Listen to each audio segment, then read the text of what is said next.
Assalamualaikum warahmatullahi wabarakatuh. Selamat siang para pemirsa BJTV. Bertemu kembali bersama saya Herman Yakub. Siang ini saya berada di kantor pemerintahan Kota Cilegon, Dinas Lingkungan Hidup Kota Cilegon. Kita akan berbincang-bincang bersama Bapak Kadis dan Bapak Kabid yang orangnya luar biasa. Pak Kadis bernama Pak Sabri dan juga Pak Kabid adalah Pak Murizi. Assalamualaikum Pak Sabri dan Pak Muhrizi. Waalaikumsalam. Selamat berpuasa ya Pak ya. Iya. Gimana Pak, puasanya lancar nggak nih? Alhamdulillah. Walaupun dinasnya luar biasa ya Pak, tetap aja ya Pak ya. Iya. Pak, kita ini kan terkait dengan lingkungan hidup ya Pak ya. Iya betul. Pastinya Kota Cilegon ingin menjadi kota yang bersih, yang rapih, yang indah setidaknya Pak. Jauh dari sampah-sampah ataupun dari polusi ya Pak. Walaupun wilayah kita adalah wilayah industri. Pak, yang mau saya tanyakan Pak, kita ini juga kan ada industri-industri yang ada di wilayah pinggir pantai atau di wilayah laut ya, betul ya Pak ya. Pak, itu bagaimana Pak? Yang kita lihat kan ada beberapa industri yang agak kurang-kurang bagus juga nih ya, yang limbahnya yang kadang-kadang membuat masyarakat juga merasakan tidak nyaman gitu loh Pak. Itu seperti apa Pak himbauan daripada mereka-mereka itu, atau sosialisasi seperti apa? Ya, terima kasih Kang Herman pada kesempatan ini. Jadi kami memang di LH ini ada beberapa bidang yang menangani lingkungan hidup. Iya. Salah satunya Pak Murizi ini adalah yang menangani bidang persampahan. Ada lagi bidang pengendalian, perencanaan, dan penaatan. Nah, terkait dengan yang ditanyakan oleh Pak Herman, terkait dengan polusi limbah ya, lebih ke fokusnya ke limbah. Jadi kami sebenarnya melakukan juga pengendalian. Nah, pengendalian ini kami lakukan ke tiap-tiap industri seperti itu. Nah, ada juga yang industri ya memang kita lihat apakah tingkat kepatuhannya itu seperti apa terhadap di lingkungan seperti itu. Memang ada juga yang istilah kami agak bandel dan yang patuh seperti itu. Tapi pembinaan tetap kami lakukan seperti itu. Ya.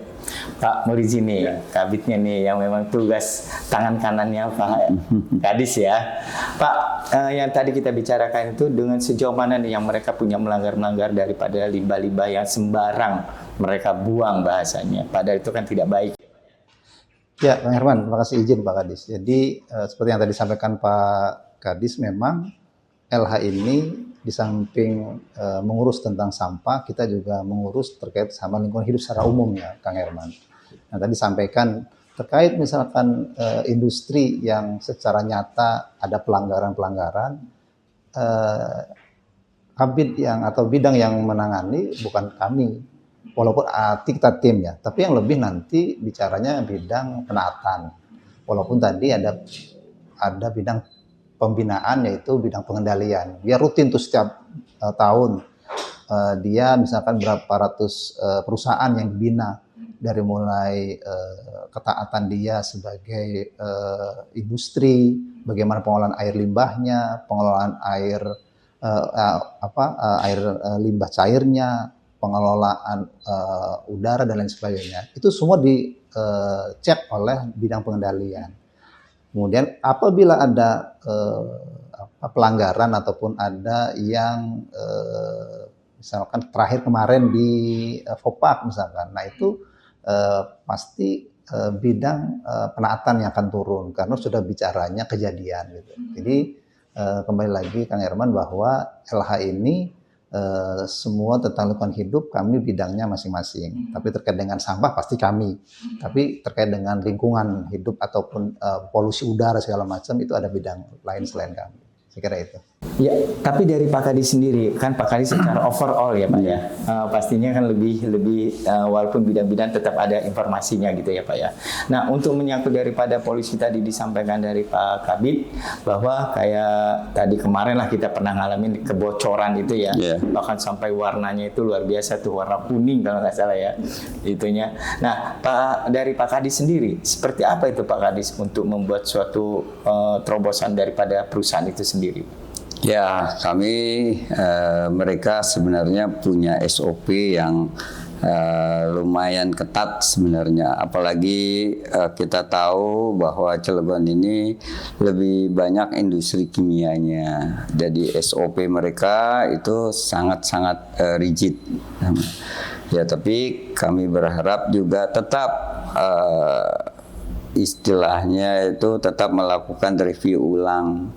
Karena tiap SOP itu juga harus diperbaharui, pasti ada kelemahannya. Nah, kami melihat itu dan kami memberikan rekomendasi untuk mereka melakukan pembenahan seperti itu sebelum terjadi. Nah, itu. Jadi kami berharap ini juga Cilegon ini aman dari hal-hal yang tidak diinginkan. Kita tahu Cilegon ini pabrik kimia, pabrik baja itu adalah pabrik-pabrik yang dominan di kota Cilegon seperti itu.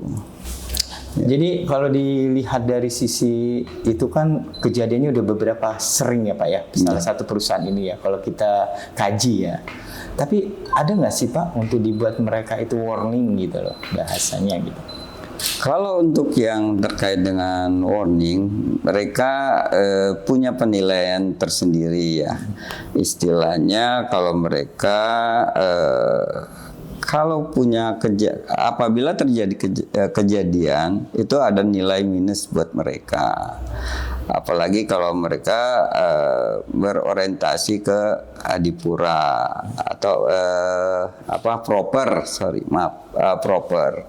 Nah, proper itu sendiri orientasinya perhitungannya sangat rigid.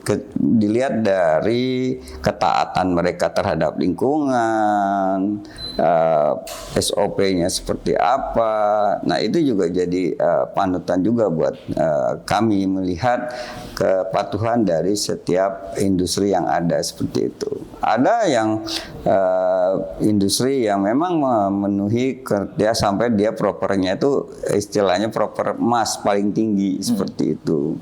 Terhadap lingkungannya seperti apa gitu. Kira-kira gitu, Pak.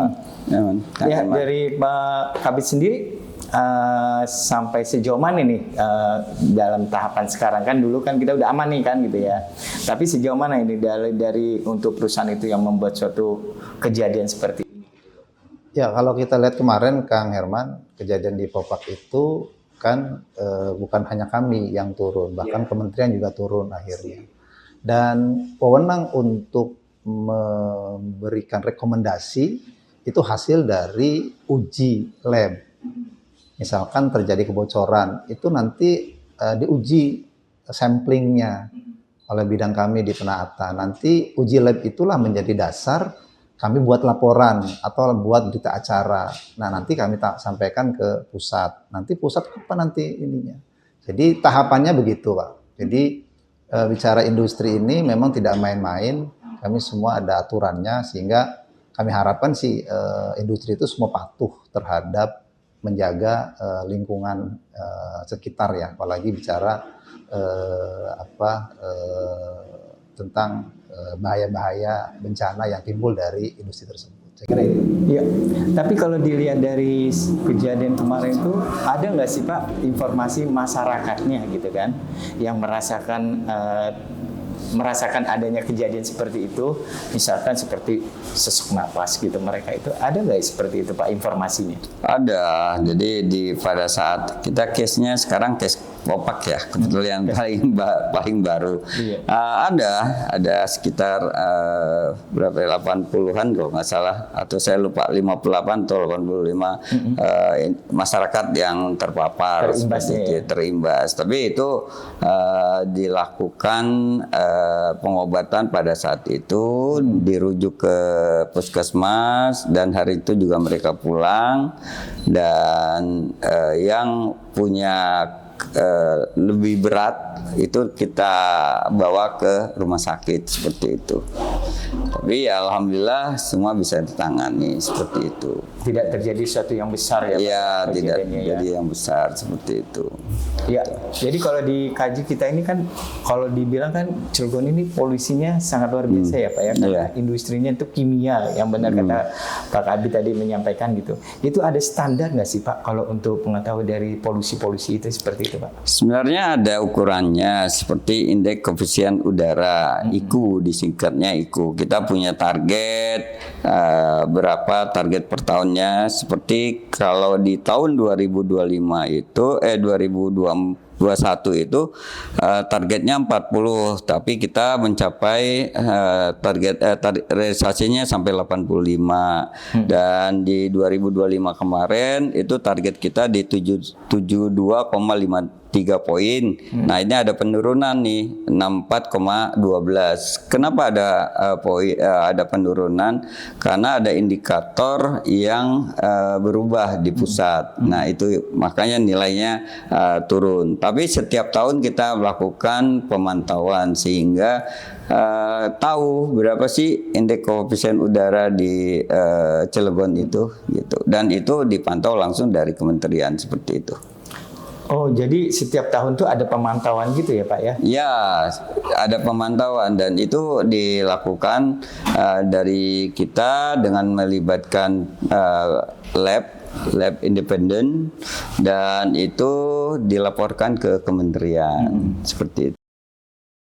Ini kan udah tahun 2006 lah ya. 2026. Dari tahun 2025 itu sejauh mana nanti Pak tingkat daripada polusi di Kota Cilegon dengan adanya industri-industri dari menguapnya ini kan ya, polusi udaranya dari mereka itu? Ya, kalau dilihat dari angka-angkanya yang dari 2021 sampai dengan 2025 fluktuatif sebenarnya seperti itu. Dan rata-rata kalau dilihat dari nilainya kita masih di atas lah, di atas target yang sudah kita tentukan seperti itu. Dan alhamdulillah kita akan berusaha bahwa indeks koefisien udara ini harus di atas target yang sudah ditentukan seperti itu. Berapa itu Pak target dari yang? Target untuk tahun 2025 saja tuh targetnya itu ada di 72,53, dan memang capaiannya cuma 64,12. Tapi ini karena ada indikator baru. Kalau tahun-tahun sebelumnya itu malahan di 2024 itu targetnya 51,45, kita bisa sampai 64. Terus di 2023 47 kita bisa sampai 63, di atas semua gitu. Jadi istilahnya masyarakat aman dari segi untuk udaranya seperti itu. Artinya tidak begitu tinggi dari sisi penyakit. Iya, seperti itu. Karena kan kalau kayak gitu kan bisa merubah, dia bisa penyakit kayak TBC gitu ya. ISPU ya. ISPA. Tapi itu ada nggak sih Pak kombinasi dengan dinas kesehatan sendiri? Ada pasti. Kami mereka tetap memberikan laporan dari puskesmas yang tersebar di wilayah, terutama di wilayah industri. Mereka menginformasikan tingkat ISPA yang terjadi di tiap puskesmas seperti itu.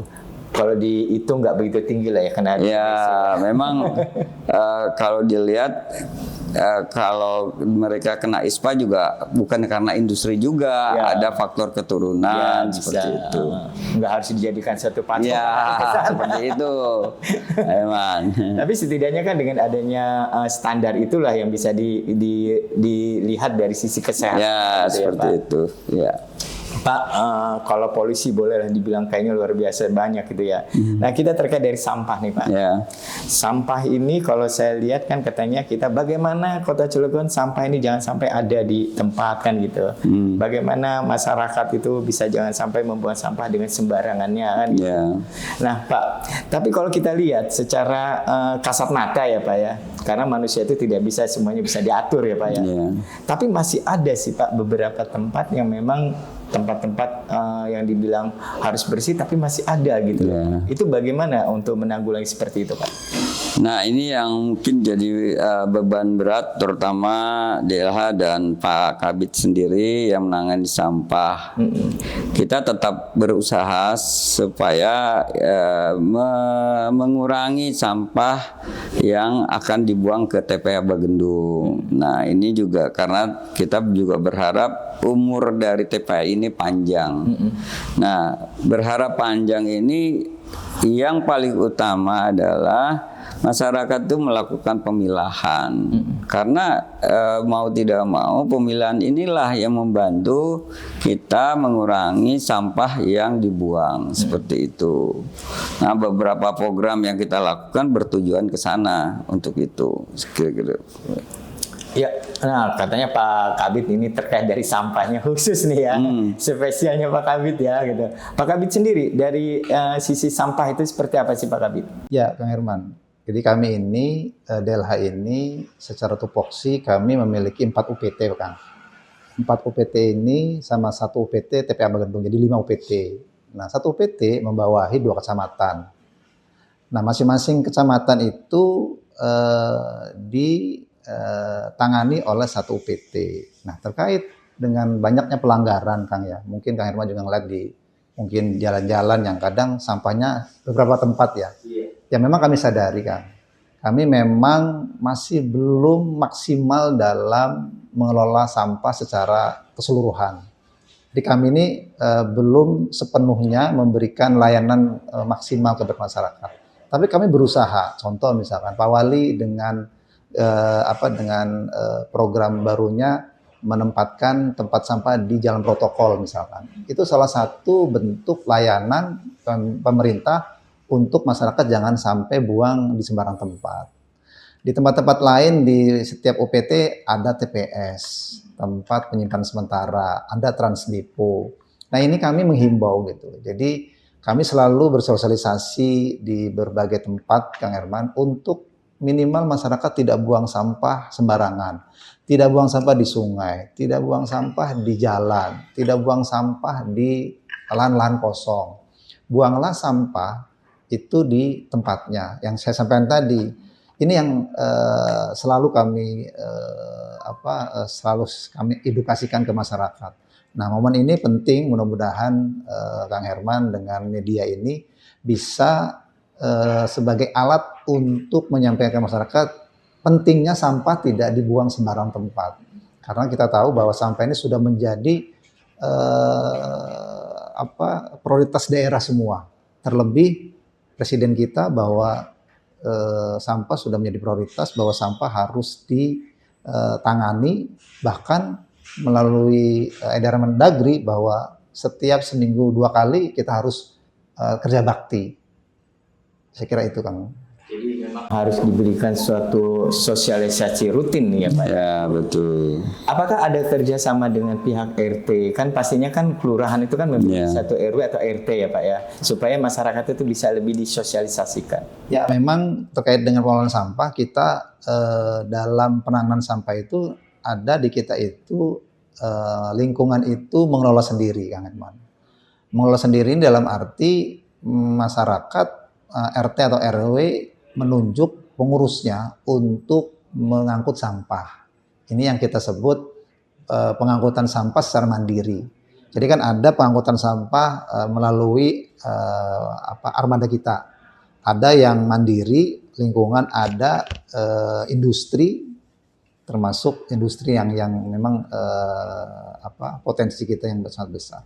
Nah, terkait di lingkungan, kita tidak bisa sepenuhnya menjangkau seluruh Cilegon dengan keterbatasan tadi, Kang Herman. Dan saya bersyukur, alhamdulillah teman-teman Pak RT, Pak RW dengan ide dan ininya menangani sampah secara mandiri. Tapi dengan catatan bahwa mereka tetap ada retribusi yang diterima oleh kami karena memang membuang ke TPA. Jadi saya sih berharap ke depan kita lagi nyusun mungkin bulan ini Pak Kadis ya ada perda baru pengelolaan sampah yang orientasinya ke lingkungan. Jadi diharapkan ke depan lingkungan memiliki kelompok masyarakat yang mengelola sampah. Yang tadi kata Pak Kadis amanatnya bahwa ke depan tidak lagi buang ke TPA, selesai di tempat sumber, apakah itu bank sampah, apakah TPS 3R dan lain sebagainya. Saya kira itu Kang. Ya. Terkait tadi bank sampah ya Pak ya, karena memang tahun-tahun kemarin kan kayaknya digalakkan banget ya kalau kita mau buat suatu bank sampah itu ya.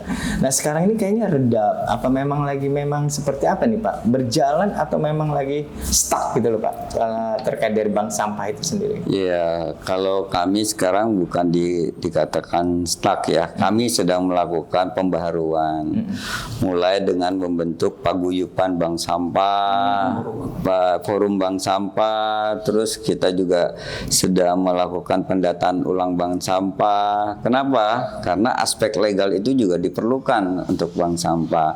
Karena kami punya program kolase yang lebih ke fokus kepada dunia pendidikan. Karena kami berharap edukasi ini ke tingkat sekolah itu memberikan dampak psikologis ke mereka untuk kedepannya seperti itu. Nah, program kolase ini kolaborasi sekolah sirkulasi ekonomi itu melibatkan pertama dari sekolah itu sendiri, terus kedua dari bank sampah, ketiga dari perbankan dan LH, termasuk ya industri yang berperan seperti itu. Nah, kami sudah melaksanakan tahap pertama batch 1 dan batch 2, dan alhamdulillah dari batch 1 ini sudah dilakukan di 4 sekolah dan di batch 2 ini dilakukan di 16 sekolah. Nah, target kami mungkin minggu ini kita akan launching untuk batch ketiga yang dimana ditargetkan oleh Pak Wali Kota untuk 100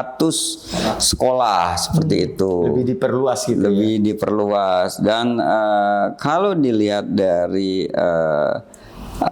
program yang sudah ada itu memang memberikan dampak juga ke sekolah. Jadi mereka lebih ke bisa mengelola sampah tersebut untuk dibuat secara ekonomis itu memberikan dampak buat mereka juga seperti itu. Jadi uang dari pengelolaan sampah ini bisa mereka pakai juga, misalnya ada rencana untuk studi tour atau membantu kegiatan sekolah atau ada kegiatan internal kelas gitu. Jadi uang itulah yang bisa mereka pakai dengan mengumpulkan sampah seperti itu.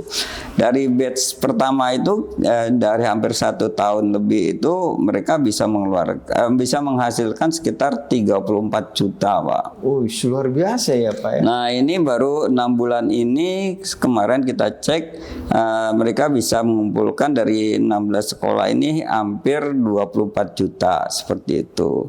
Jadi memang kita berharap program ini selain dari segi ekonomisnya mereka bisa memenuhi kebutuhan mereka, tapi ini juga dari edukasinya. Kami berharap nanti mereka setelah lepas dari dunia pendidikan punya empati terhadap pengelolaan sampah seperti itu. Jadi kalau memang ini dikaitkan dengan sekolah, luar biasa sekolah jadi sekolah yang bersih ya Pak. Ya, mereka punya program Adiwiyata. Nah, itu yang mungkin nanti menjadi hal yang bagus juga buat penilaian sekolah tersebut seperti itu. Ya, Pak, sejauh ini berapa nih yang sudah dilaksanakan sekolah-sekolah yang kan Wali Kota kan mau menambah yang luasnya banyak ya. Ya. Apa yang sudah berjalan Pak? Sekolah. Yang tadi sudah berjalan tahap pertama itu 6 sekolah, tahap kedua itu yang tahap pertama 4 sekolah, tahap kedua 16 sekolah. Jadi sudah 20 sekolah yang ikut program ini. Nah, ini kita mau di tahap ketiga ini 100 sekolah seperti itu. Jadi sekolah ini menjadi lebih nyaman ya anak-anak juga. Ya, jadi seperti beberapa sekolah yang sudah kita pantau, seperti SD Marjuwana, mereka sepakat ini yang menarik bahwa kita akan mengumpulkan sampah dan uangnya kita akan pakai untuk studi tour seperti itu. Nah, ada juga yang mungkin saya lihat ide yang menarik adalah SMA 5. Kalau kita lihat SMA itu udah istilahnya untuk mengurus hal-hal sampah gitu kan mereka sudah ya mungkin agak jauh lah, tapi setelah kita lakukan edukasi mereka hampir penimbangan pertama itu hampir 1 juta, terus penimbangan kedua itu hampir 800.000.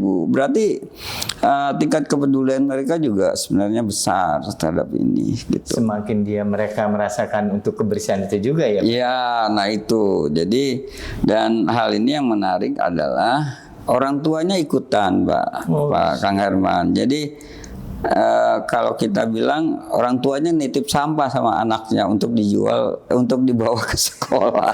Berarti di rumah juga bisa mereka lakukan ya. Ya karena ini kan kegiatan ini kan penimbangan ini kan sebulan 2 kali. Jadi mereka mengumpulkan dalam waktu 2 minggu gitu, mereka bawa ke sekolah, mereka timbang seperti itu. Atau sampah dari sekolah mereka kumpulkan buat mereka sendiri gitu. Ini menarik sekali ya Pak ya. Ya dari sisi anak-anak ini ya. Dan ini juga kita bebaskan ke pihak mereka apakah ini mau melibatkan perbankan atau enggak. Jadi kalau mereka mau pakai lewat rekening atau tabungan, maka kita fasilitasi ke perbankan seperti itu. Ini bisa menjadi orang tua juga merasakan ngerti ya Pak ya, sampah bermanfaat, bahkan tidak sembarang lagi orang-orang untuk menyuruh membuang kemana-mana. Ya, itulah ujungnya kami berharap ini bisa mengurangi sampah yang dibuang ke TPA seperti itu. Pak, kita bicara TPA nih Pak. Ya. TPA itu kan kalau memang tempat sampah ya Pak ya. Tapi sejauh ini bagaimana Pak di proses daripada pengelolaannya itu? Apakah ini semakin menyusut atau memang semakin banyak gitu Pak? Kalau dari perhitungan kami, tiap tahun itu meningkat sampah yang masuk ke TPA.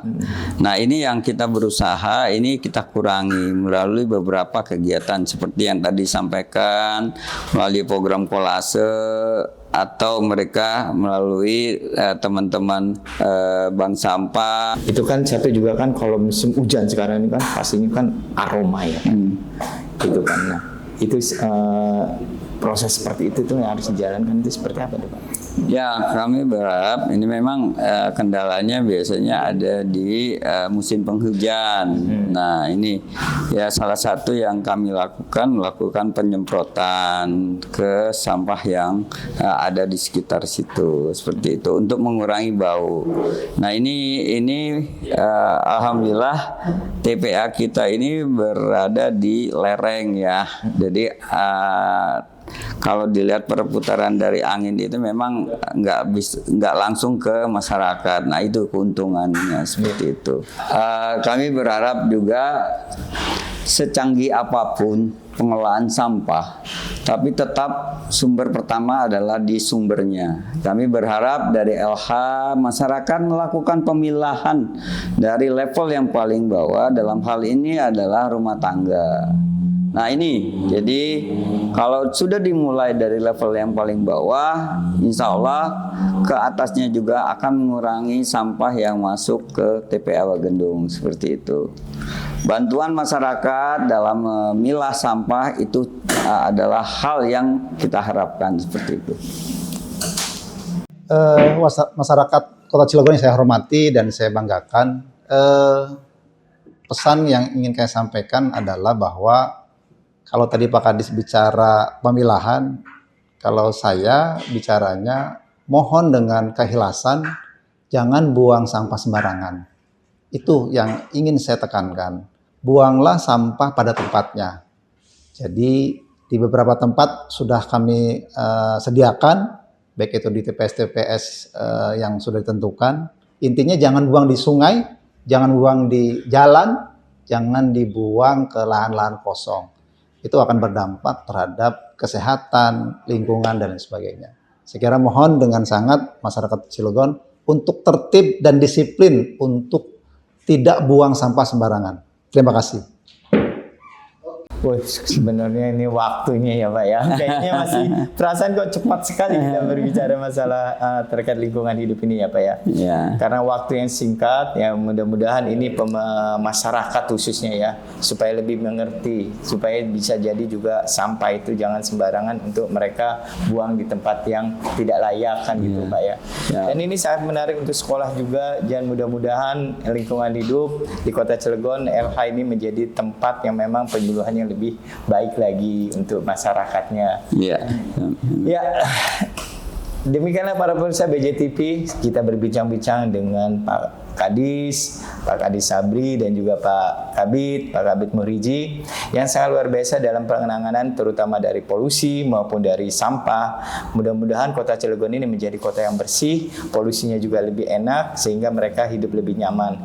Kita tutup untuk episode yang akan datang. Assalamualaikum warahmatullahi wabarakatuh. Waalaikumsalam. Cukup ya. Semacam doang. Orang kata Pak